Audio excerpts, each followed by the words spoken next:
Every night, I could hear the muffled sounds coming from the room my cousin Lily shared with her boyfriend Marcus. It only made my own restless cravings feel more intense. Gradually, I found myself drifting into fantasies about what it would feel like to have Marcus touch me. It all came to a head when Lily invited me to join her on a trip back to her hometown for New Year's Eve. At the station, I realized Marcus was coming along to meet her parents. I couldn't help but let my jaw drop slightly. He was about 6'3" and built like a pro athlete, the kind of man who was impossible to ignore. When he saw me, he gave me a slow, head-to-toe look over. He was wearing a pair of gray shorts that left very little to the imagination regarding his physique. He greeted me, but his gaze seemed fixed on my chest. I had developed quite early, and today I was wearing a low-cut V-neck top that showcased a rather deep neckline. I was also in a short skirt. I knew that if I leaned over even slightly, everything would be on display. As he stood behind me, I could feel the heat of his gaze. It hit me then. With his height, he probably had a clear view of everything. I instinctively tugged at my shirt and skirt, my cheeks burning. He casually looked away and mentioned he was going to grab some snacks for the trip. Watching him walk away, I couldn't resist teasing Lily. "I've heard personal trainers or something else. Is it true?" Lily gave me a mysterious flush smile. "Oh, it's true. He definitely knows how to keep me satisfied. He's incredibly well endowed." I caught my breath.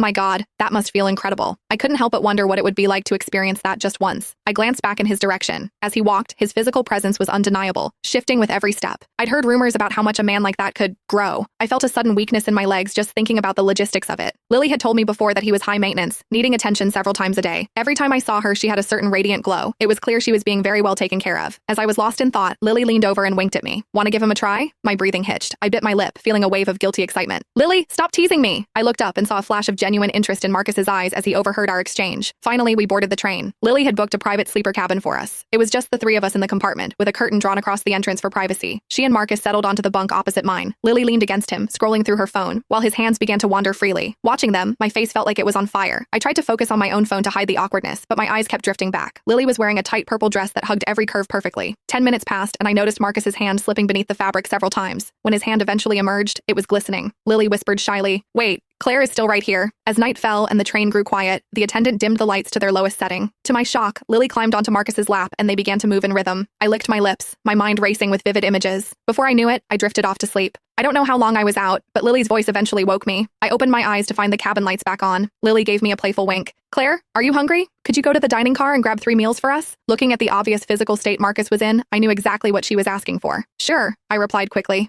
As I stepped out, I heard Lily's soft whispers behind me. To give them plenty of time, I deliberately stayed in the dining car and finished my own meal before heading back. But when I pulled back the curtain, I saw they were still in the middle of it. They were so lost in the moment they didn't even notice I was there. I quietly stepped back, but I couldn't help but peek through the gap. I was stunned by the scene, the sheer intensity and the positions they were capable of. I leaned against the corridor wall, my body feeling heavy and weak as I listened to the rhythmic sounds of their passion. About 15 minutes later, the sounds finally subsided. I walked back in, but as I did, my foot slipped. The meal containers I was carrying tumbled onto my bunk. A pair of strong, steady arms caught me. I looked up, and right before my eyes